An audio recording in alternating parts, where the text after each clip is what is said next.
Welcome to New Teacher Talk. Are you a new teacher? We're here to support you. We talk about the most common challenges that educators experience, and we're here to offer a community of support through our socials. Follow us on Instagram at New Teacher Talk and on X at New Teacher Talk 1. We're the minds behind New Teacher Talk. I'm Dr. Anna, a board-certified early childhood generalist who mentors educators on their journey toward national board certification. And I'm Dr. Beth. My past and current roles as an educator include being a high school band director, teacher educator, mentor, and podcaster. If you're listening to this podcast, either you are a new teacher or aspire to be one. You might be a new teacher mentor, induction coordinator, or education recruiter looking for resources to support those new to the profession. Whatever your reason for listening, we're just glad you're here. Since most of us have about a month left before summer break begins, we wanted to use this episode to share a variety of ideas to help you finish the school year strong. We have 10 ideas for you. How many more can you come up with?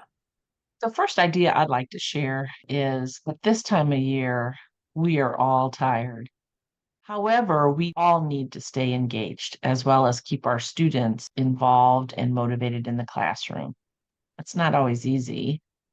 One idea is to talk with other teachers in your building or at your grade level to learn how they are staying motivated and to keep their students focused.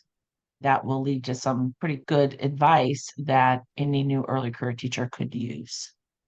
That's a great idea, Beth. Talking to our colleagues often even just gets us to realize that the ideas we had were good ones and that they affirm our thinking. I really like the idea of collaboration with other teachers. And like you, we can see the value in that exchange of ideas.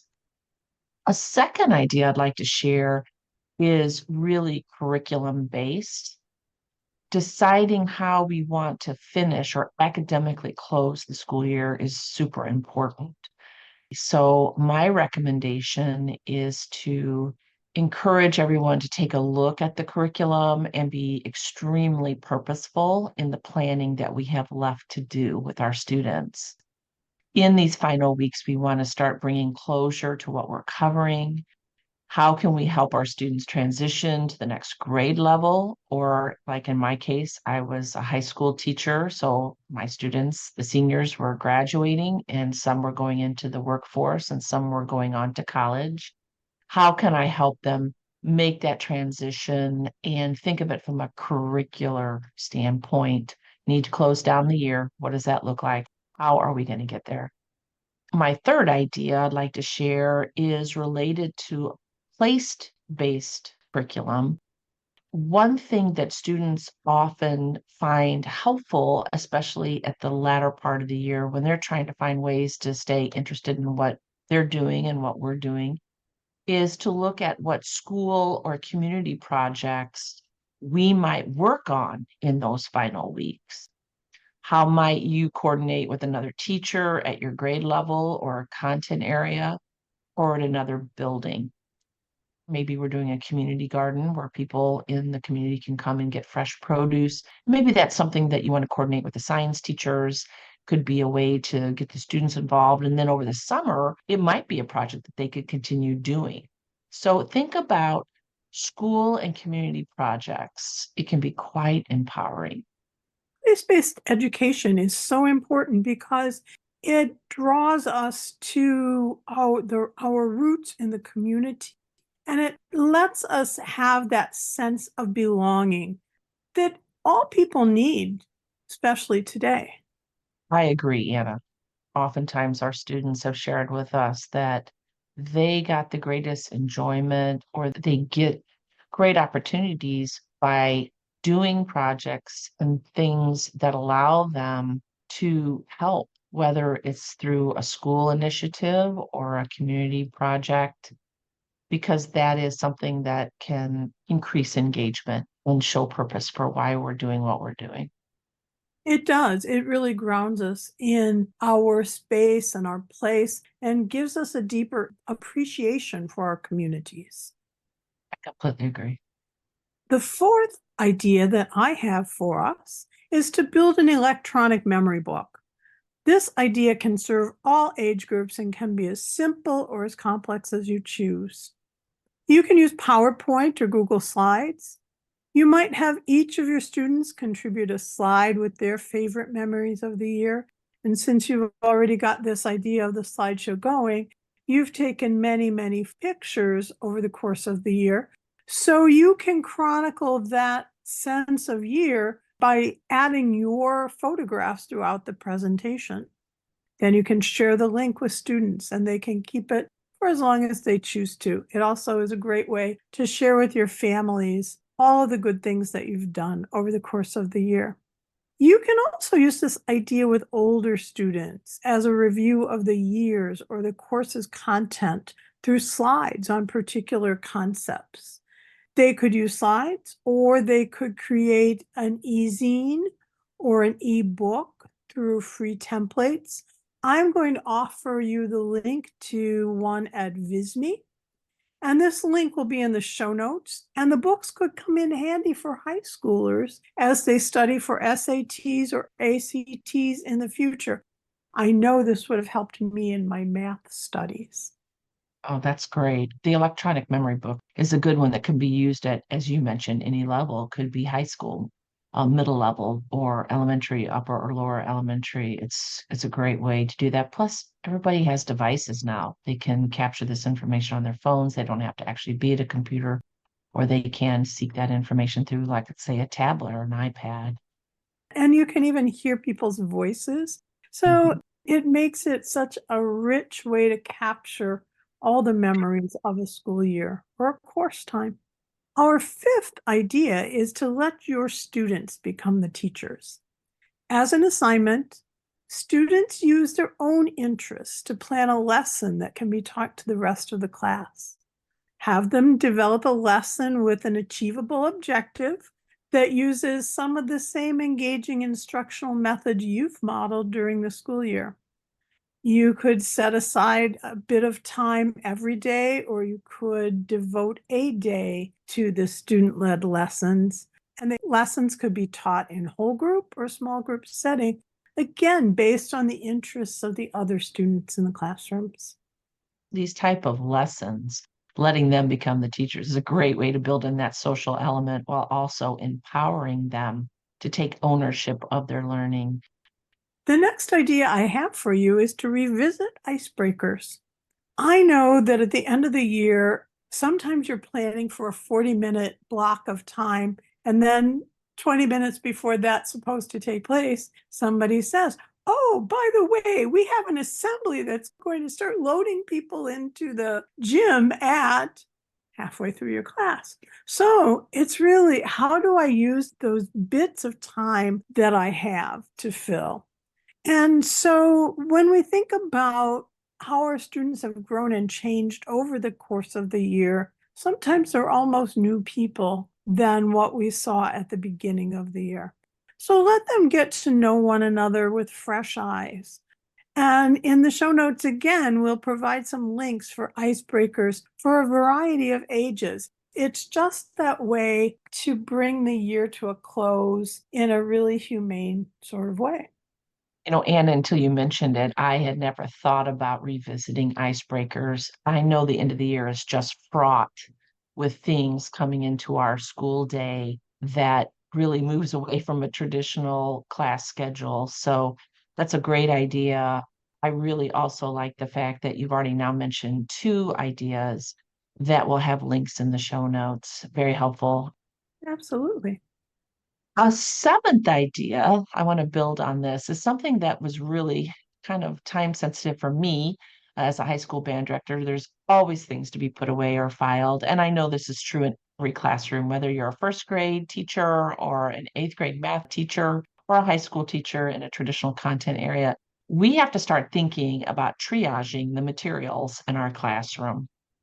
For instance, I always think about what items do I need to pack away In other words, they need to be put away in a place so during the summer when they're working in our classrooms, things aren't disturbed.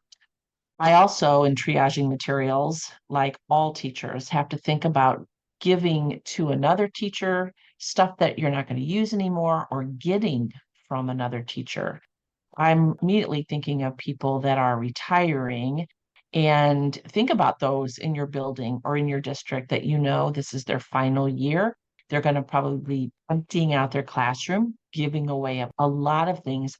And as early career teachers, we don't have a lot of materials. So check with people who are retiring to see if they would be willing to pass along some of those materials to you. It will be less they have to pack and move out of their own classrooms, and you end up being the winner.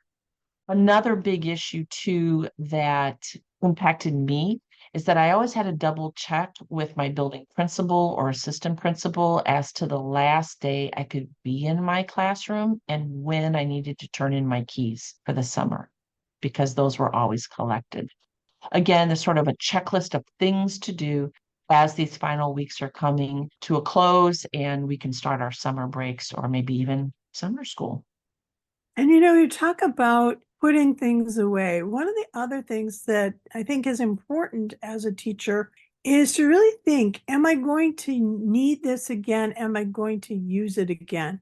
And if you are really certain that you're not going to use it again, let go of things, because often we just keep getting more and more and more and more, which makes it really hard for you to, well, hard for me to really go back and decide what is it that I really want to keep.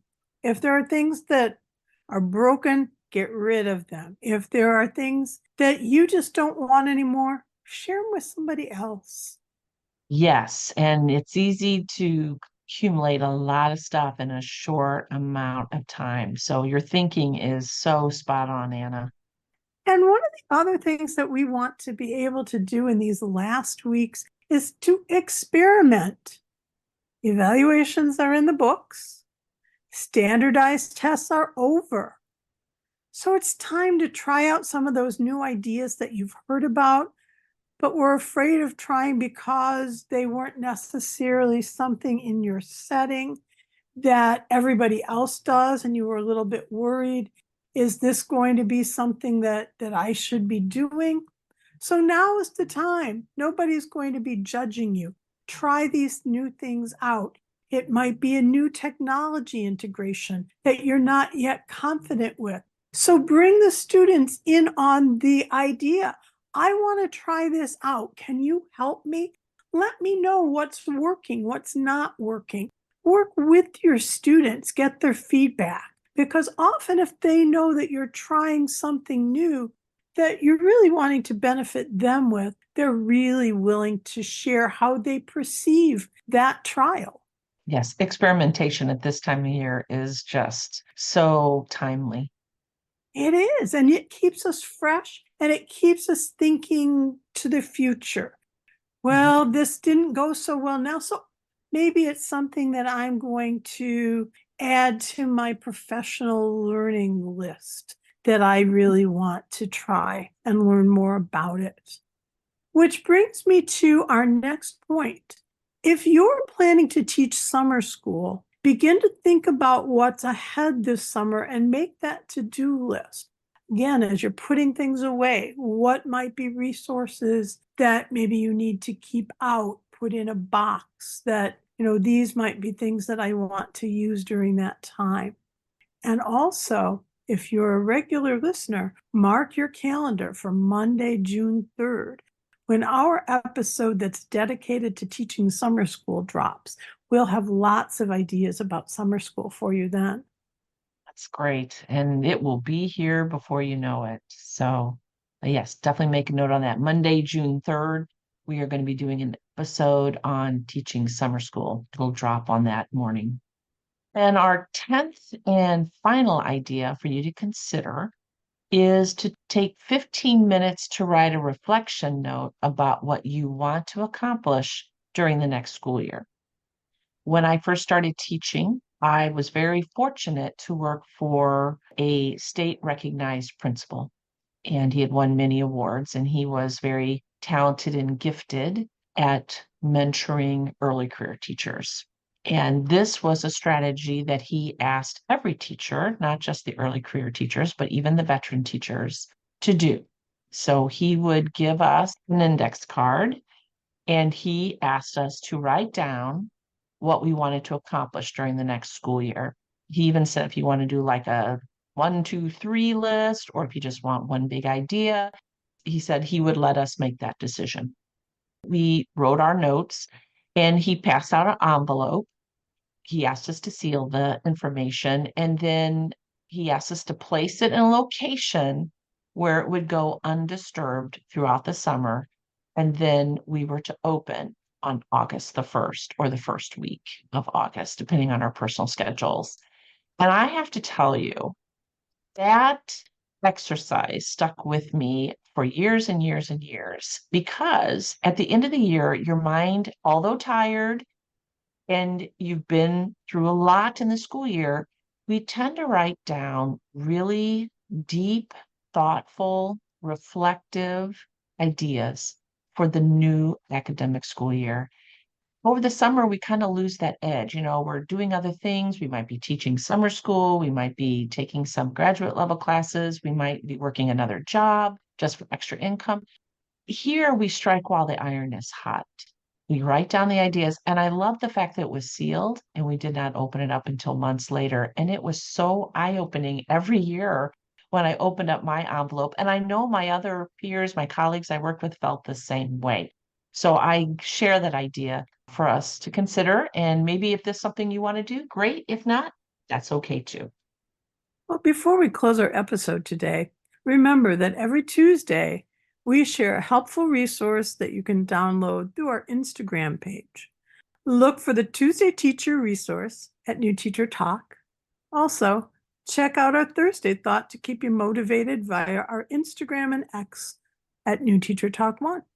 Follow us on these socials. Please know that we appreciate your listening to today's podcast, and we hope you'll become a regular follower of this channel. Be sure to hit the follow button in the upper right-hand corner, and when you do that, you'll receive a notification when each new episode drops. Don't forget to check out the show notes with those helpful links to resources that we've talked about in today's episode. And always remember, as a new teacher, we are here to help you.